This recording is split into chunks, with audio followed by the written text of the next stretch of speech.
the ethnic composition of Belgium in previous lecture. Now we discuss ethnic composition of Sri Lanka. So students, Sri Lanka is an island nation of South Asia located about 31 km of southern coast India. The Indian ocean में एक island country है श्रीलंका, जो हमारा neighbouring country भी है और जिसके साथ इंडिया के बहुत अच्छे रिलेशन भी हैं। यहाँ की पॉपुलेशन जो है लगभग 20 मिलियन के आसपास है और श्रीलंका में भी जो है जो डाइवर्स यहाँ की भी जो पॉपुलेशन है उसमें भी डाइवर्सिटी देखने को मिलती है। डाइवर्सिटी दो तरह की है, एक रीजनल रिलीजन के बेस पर और दूसरा जो है वो लैंग्वेज के बेस पर। तो इसी डाइवर्सिटी को, इसी कॉम्पोजिशन को हमें समझना है और इसकी प्रॉब्लम्स को समझना है। तो सबसे पहले इस कॉम्पोजिशन को समझ लेते हैं कि यहाँ पे लैंग्वेज के बेस पर किस तरीके का कॉम्पोजिशन देखने को मिलता है। मेनली श्रीलंका में दो लैंग्वेज बोली जाती है, जिसमें से सिन्हाला जो है वहाँ की नेटिव लैंग्वेज है और तमिल लैंग्वेज जो है जो इंडिया में बोली जाती है, वहाँ पर कुछ तमिल बोलने वाले लोग भी हैं, तमिल स्पीकर्स भी हैं। अब सबसे पहले हमें ये देखना है कि जो तमिल स्पीकर्स हैं वो दो तरह के हैं। दो तरह के तमिल स्पीकर्स हैं। पहले वो जो जिनके फोर फादर श्रीलंका में ही रहे, वहाँ के नेटिव रहे और वो वहीं के रहे, वो श्रीलंकन तमिल्स जो हैं वो तमिल लैंग्वेज बोलने वाले थे और तो उन्हें श्रीलंकन तमिल कहा गया। और दूसरे जो इंडियंस थे, जिनके फोर फादर इंडियंस थे और बाद में जब ब्रिटिशर्स इंडिया में आए तो उन्होंने एज अ प्लांटेशन वर्कर यहाँ से बहुत सारे लोगों को ले जा कर के वहाँ पे एज अ प्लांटेशन वर्कर अपने साथ में रखा, वहाँ पे काम कराते थे। बाद में वो लोग वहीं पे सेटल हो गए और वो क्या कहलाए, वो इंडियन तमिल्स कहलाए। अब इनकी परसेंटेज देख लेते हैं। सिन्हाला स्पीकर्स जो थे वो 74% थे और आप जैसे कि मैप में देख रहे हैं तो जो पूरा मिड श्रीलंका है ये पूरा सिन्हाला स्पीकर्स का है, जो आपको लाइट शेड के अंदर दिखाई दे रहा है, हल्का सा ब्राउनिश शेड में दिखाई दे रहा है। ये पूरा सिन्हाला स्पीकर्स का एरिया या क्षेत्र माना जाता है। दूसरे थे तमिल स्पीकर्स में भी दो थे, एक श्रीलंकन तमिल्स थे और दूसरे इंडियन तमिल्स थे। तो ये दोनों की जो परसेंटेज थी वो 18% इनकी परसेंटेज बनती थी। तो सेंट्रल पार्ट में जो सिन्हाला रहते थे ये मेजॉरिटी में थे, इनकी पॉपुलेशन 74% थी लगभग। और दूसरी तरफ आप देख रहे हैं कि जो तमिल स्पीकर्स थे वो 18% थे। तो मेजॉरिटी में लगभग यहाँ पे 3/4 या 1/3 वाली सिचुएशन थी या मिक्स्ड कॉम्पोजिशन थी कि यहाँ पे सिन्हाला स्पीकर्स जो है वो ज़्यादा थे। अब इसे रिलीजन पे एक्सटेंड करते हैं कि रिलीजन में इन लोगों का क्या रिलीजन था, रिलीजन के बेस पे ये कैसे डिवाइडेड थे। तो जो सिन्हाला स्पीकर्स थे वो बुद्धिस्ट थे, वो बौद्ध धर्म को मानने वाले थे, जबकि जो तमिल स्पीकर्स थे वो या तो हिंदू थे या मुस्लिम्स थे। इसके बाद बच जाते हैं, जो परसेंटेज बचती है वो 7% बच जाती है, जो क्रिश्चियंस थे, जो सिन्हाला भी बोलते थे और तमिल लैंग्वेज दोनों बोलते थे। तो ये जो 7% क्रिश्चियंस थे ये दोनों मिक्स लैंग्वेज बोलने वाले लोग थे। इनमें से कुछ जो है सिन्हाला बोलते थे, कुछ जो है तमिल बोलते थे। तो इनको छोड़ देते हैं हम लोग। जो मेन यहाँ पे जो लैंग्वेजेस हैं, पहले सिन्हाला और दूसरा तमिल स्पीकर। तो सिन्हाला जो बोलते थे उन्हें वो बौद्धिस्ट थे, बुद्ध धर्म को मानने वाले थे और जो तमिल स्पीकर्स थे वो हिंदू या मुस्लिम थे, मुस्लिम धर्म को मानने वाले थे। तो यहाँ पर आपने देखा कि दो तरह का एथनिक डिफरेंस देखने को मिल रहा है, एक लैंग्वेज के बेस पे देखने को मिल रहा है और दूसरा रिलीजन के बेस पे देखने को मिल रहा है। अब डाइवर्सिटी भी बहुत ज़्यादा देखने को मिल रही है। यहाँ पे हमने दो कंट्रीज़ को पढ़ा, दो कंट्री के एथनिक कॉम्पोजिशन को पढ़ा, वहाँ की डाइवर्सिटी को देखा और आपने दोनों में एक चीज़ देखी कि जहाँ पर भी मेजॉरिटी ज़्यादा होती है तो वो माइनॉरिटी को सप्रेस करती है, माइनॉरिटी को के ऊपर अपना दबाव बनाने का काम करती है। अब यहाँ पे हम देखते हैं कि इस कॉम्पोजिशन को, इस ग्रुप को इन लोगों ने किस तरह से एकोमोडेट किया, किस तरीके से इसको कंट्रोल किया, कैसे इन्होंने अपने पावर को शेयर किया, किस कंडीशंस को इन्होंने बनाया, कैसे इन्होंने अपने इसको सेटल किया, इसके पूरे सेटल डाउन किस तरह से किया गया।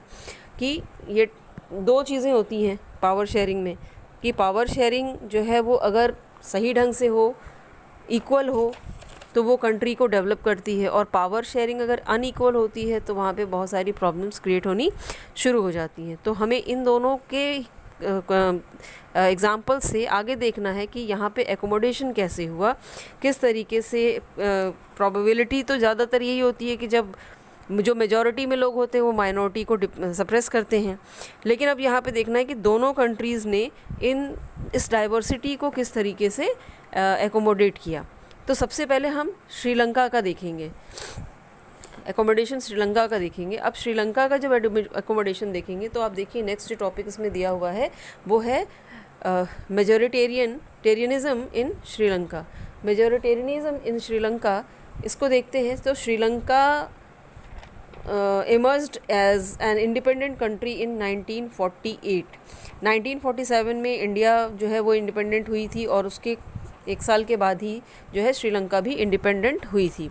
और जब श्रीलंका इंडिपेंडेंट हुई थी तो इसमें ऐसा कहा जाता है, ऐसा माना जाता है कि जो सिन्हाला लैंग्वेज बोलने वाले लोग थे, जो इन लोगों का योगदान इंडिपेंडेंस में, इनका जो स्ट्रगल था वो ज़्यादा माना जाता है। ये लोग कहते हैं कि उन्होंने ज़्यादा स्ट्रगल किया था।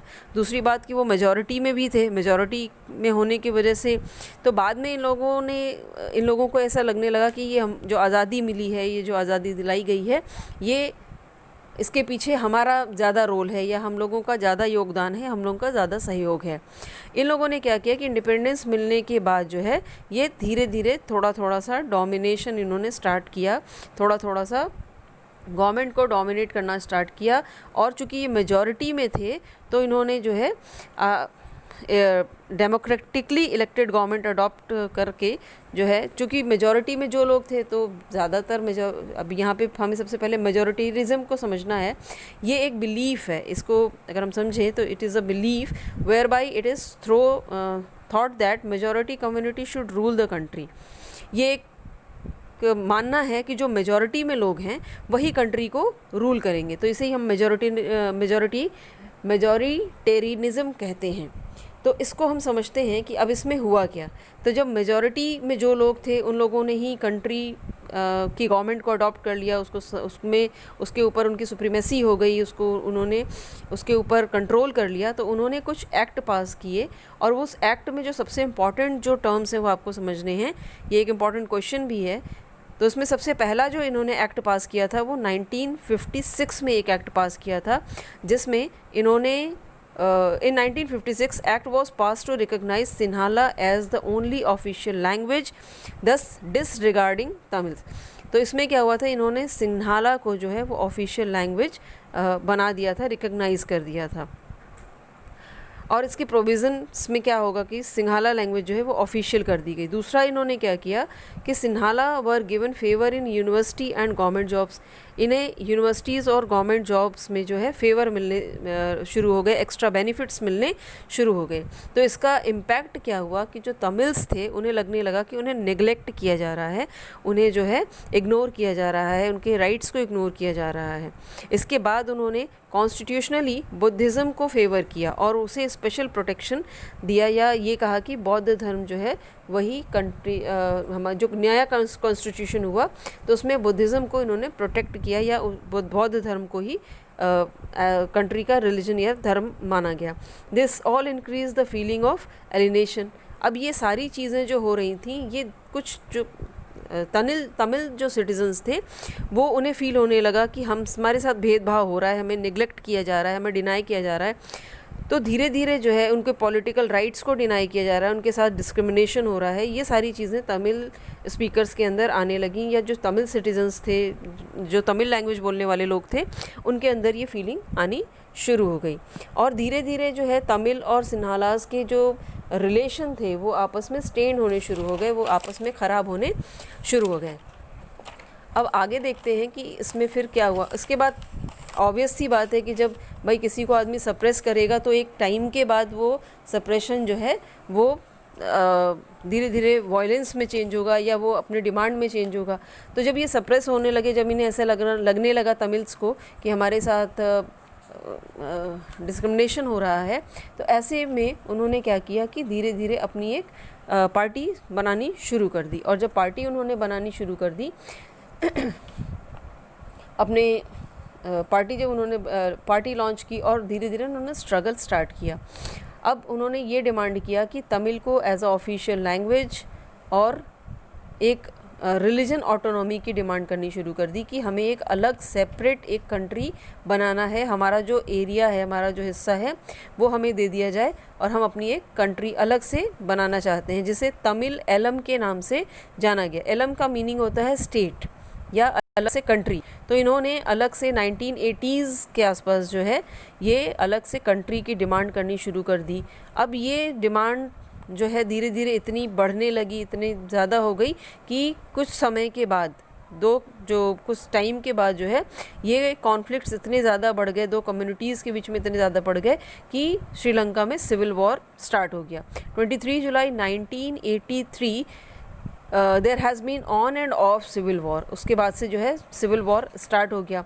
सिविल वॉर में गवर्नमेंट और liberation tiger of Tamil Eelam, जिसे लिटे या तमिल टाइगर्स के नाम से भी जाना जाता है, इनके बीच में जो है फाइट शुरू हो गई। और सिविल वॉर क्या होता है, सबसे पहले तो जैसे हम लोग वॉर देखते हैं ना, दो कंट्रीज़ के बीच में वॉर होता है, तो उसी तरह जब कंट्री के अंदर सिविलियंस के बीच में वॉर होता है तो उसे सिविल वॉर कहा जाता है। अब ये सिविल वॉर जब स्टार्ट हुई और एक अलग से तमिल कंट्री की डिमांड की शुरुआत हुई, तो इसमें जो है गवर्नमेंट और ये लिबरेशन टाइगर्स के बीच में जो है ये फाइट शुरू हो गई। और ये वॉर जो है ये काफ़ी लंबी चली। लगभग इसमें 70,000 लोग जो ऑफिशियली लिस्टेड हैं, जिनको ऑफिशियली बताया गया कि तो 70,000 पीपल जो है 1983 में मारे गए थे। और ये माना जाता है कि ये वर्ल्ड का एक डेडलीस्ट ऑनगोइंग आर्म्ड कॉन्फ्लिक्ट रहा है।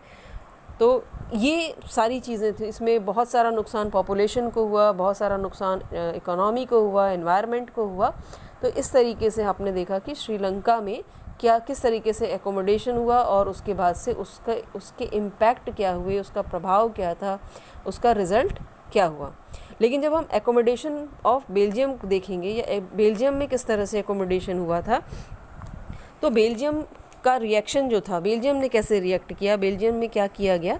बेल्जियम के लीडर्स ने कुछ नया रास्ता निकाला। उन्होंने डाइवर्सिटी को अच्छे से एकोमोडेट करना चाहा और अपने कॉन्स्टिट्यूशन को सबसे पहला जो काम किया उन्होंने कि अपने कॉन्स्टिट्यूशन को 4 टाइम अमेंड किया इस एकोमोडेशन को लेकर के, कि ये जो डाइवर्सिटी है लैंग्वेज की, इसको किस तरीके से बनाया जाए कि आपसी कॉन्फ्लिक्ट भी ना हो, आपस में रिलेशन भी अच्छे रहें और किसी के राइट्स भी जो है वो उसको हार्म ना पहुँचे, उसको कोई नुकसान ना पहुँचे।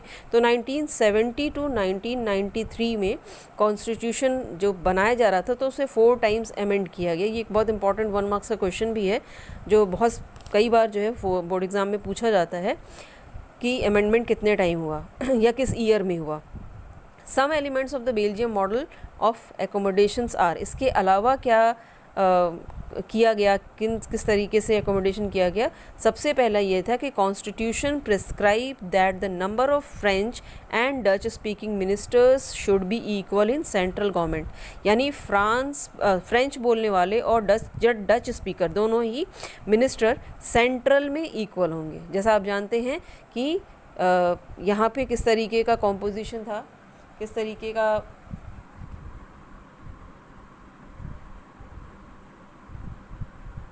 माइक इन यूज़, किस तरीके का कॉम्पोजिशन बनाया गया था, किस तरीके से किया गया था